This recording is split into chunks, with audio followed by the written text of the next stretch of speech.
Howdy everybody and welcome to the Game King. I'm your host Brandon Alanis, and while it has been a pretty quiet week for news, that doesn't mean we don't have things to report on. From a metal album to yet another showcase, there is quite a bit of interesting headliners, and I'm sure everybody will have something to look forward to. So let's not waste any more time and get straight to our headlines. Cult of the Lamb has been one of the biggest indie hits in the last couple of years, and Massive Monster and Devolver Digital announced it's getting a metal album. Titled Hymns of the Unholy, this album will reimagine Riverboy Beats' soundtrack for the game in the form of heavy metal. There's a 4-minute video that Devolver released for this, and it's fantastic. The album drops on October 28th, and if you haven't given Cult of the Lamb a spin yet, it is available on all major platforms. So if you find yourself enjoying this heavy metal remixes next week, why not give the game a try? Steven Totillo had a major scoop this week as he confirmed that Netflix shut down their AAA game studio known as Team Blue. This is a team that had Overwatch's executive producer Chaco Sonny and Joseph Staten, one of the long-term creative leads of Halo. Totillo confirmed that the two are no longer employed at Netflix, and it can be assumed the game they were working on has been scrapped. Netflix has been trying to build up their games division for the better part of the last 5 to 6 years, and with the studio shuttering, it seems their AAA dreams may be dead at this point. I hope everybody who was affected by the closure my best wishes, and I hope they're able to find places that want their talent. No Man's Sky is getting spooky with its latest expedition, The Cursed. Players will be haunted by visions and voices as they fight to keep a grip on reality in a sort of Twilight realm. While in this realm, you won't be able to warp between star systems and instead have to rely on an ancient portal network. The update will also have a ton of new things like elixirs to brew, bioluminescent pets, spectral anomalies, and these very Lovecraftian looking mandibles to fight. The latest expedition also includes the ability to unlock a ship that is definitely not a certain ship from Star Wars. Man, I might have to go unlock that. Anyways, No Man's Sky newest update, The Cursed, is out now, just in time for your Halloween fun. We got a brand new trailer for Yooka-Laylee, a remake of Playtonic's Yooka-Laylee. The graphics honestly look amazing, and while the original game isn't that old, I honestly think this remake will help it achieve a new level of greatness and clean up all the issues the original one had. But being a remake, the trailer doesn't give us much to work with, but why are we highlighting it then? Well, the trailer ends with the platforms the game will be on, these being the Xbox Series X and S, PlayStation 5, PC, and Nintendo. Yes, just Nintendo. It seems Playtonic is being kind of cheeky in confirming that Yooka-Laylee will launch on the Nintendo Switch's successor, adding yet another game to that small list of games expected to launch on the unconfirmed console. I predicted an announcement for a Switch successor happening at the end of October, and well, with like a week left in the month, I'm gonna say I was wrong. So, on to the next headline. Masahiro Sakurai, the man behind Kirby and Super Smash Bros. And fellow YouTuber, has released the final episode of his YouTube channel series. His final episode focused on the ins and outs of his YouTube channel, including the factoid that he apparently recorded all these videos years ago. And I wish I could do that with the news, it'd be so fun. This cost him around 90 million yen to produce, or around $630,000 in the US. He saw the channel as volunteer work and a donation to the video game community, as he did not make any profits from the channel. That wasn't it though, as Sakurai also confirmed that production on his next game actually started development back in April 2022. He would use his free time from working on the game by making these videos. As somebody who has been watching these as they've been coming out every week, they really are an amazing resource for aspiring developers or people just interested in the industry. The entire channel is split into sections, and there's so much information that I'm leaving a link down to his channel below. I highly recommend going to his playlist and clicking on one that just intrigues you. Sakurai's videos were absolutely amazing, and I can't wait to see what this mysterious game project he's working on ends up being.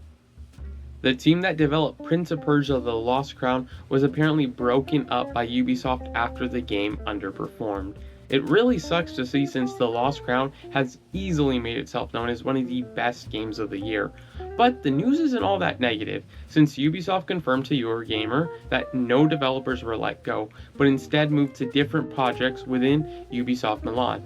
Insider Gaming then reported that while a majority of devs have moved back to the development of Beyond Good and Evil 2, some of them have moved to a secret 3 other projects. One of these projects is, and oh my god, I really hope it happens, a remake of the original Rayman. Under the works as Project Steambot, the project seems to also have Rayman's creator Michel Ancel on board as a consultant. While Ubisoft didn't confirm the news, a spokesperson did tell Kotaku that a team at Ubisoft Milan is exploring the Rayman brand, so there's probably a lot of truth to Insider Gaming's report. It's good to see that Ubisoft isn't letting anybody go and instead letting them explore other projects. And of course, it's good to see that Rayman may not be completely forgotten about. At New York Comic Con this last week, Marvel Games and Sony announced that Spider-Man 2 is making its way to PC. Collaborating with Nitsys, the game will see all the improvements that the PC version of Spider-Man and Spider-Man Miles Morales received for their ports. Spider-Man 2 is set to swing onto PC on January 30th, 2025. That wasn't it for Spider-Man news, but I guess you could say that was the end of the good news, as Insomniac confirmed that there is no more content being developed for Spider-Man 2. As we know from the leaks last year, there did seem to be DLC planned at some point, just like the first game, but those plans have seemingly been cancelled. I really enjoyed Spider-Man 2 and was hoping that DLC would round out some of the game's issues, but alas. Insomniac seems to be full steam ahead on Wolverine, so hopefully we get a look at that sometime within the next year. To celebrate Fallout Day, which is October 23rd, Bethesda held its first ever Fallout Day broadcast. While there wasn't any major announcements in the terms of new games, we got to look at some of the new things coming to Fallout 76. The major focus was on camp pets, which will launch with dogs and cats. You'll be able to dress them up, place furniture for them, and they also tease that there'll be more kinds of pets to buy in the future. We also got to look at the Gleaming Depths raid, where players will need to be around level 300 as they explore an Enclave research lab and face off against the Ultrasight Terror. He looks pretty creepy.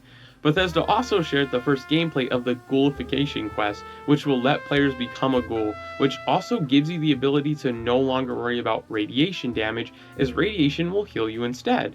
You will need to keep an eye on your feral meter though. The broadcast ended with a teaser for fishing, and I don't know what kind of fish will be living in those highly radiated waters, but I'm looking forward to it. With development on the Elder Scrolls 6 being in full swing and Season 2 of Fallout not being filmed till next year, 76 may be the only Fallout game fans have for the next half decade, so it's good to see it still getting updates. Capcom held a showcase for Monster Hunter Wilds this week, and we had a flurry of announcements for the upcoming game. We got a special look at some of the locations in the game, such as the village of Azuz, which is known for its huge forge, simply called the Everforge, and the Oil Well Basin, a harsh region full of oil wells and monsters that have adapted to the environment.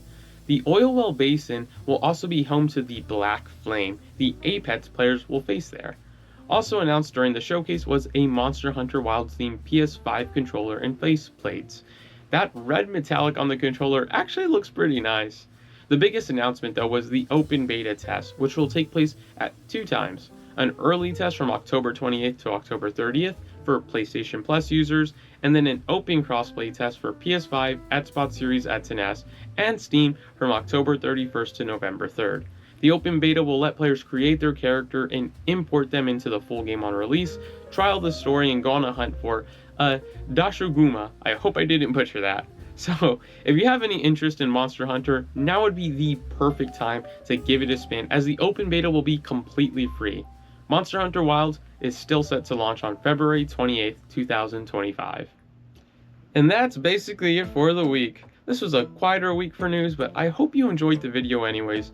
I would also like to bring attention to that if you live in the old US of A, early voting has kicked off and I completed my civic duty today. So make sure you get out there and vote. With that said, this has been the Game Ping. Remember to hit that like button, subscribe, and click the bell icon to be notified when new videos drop.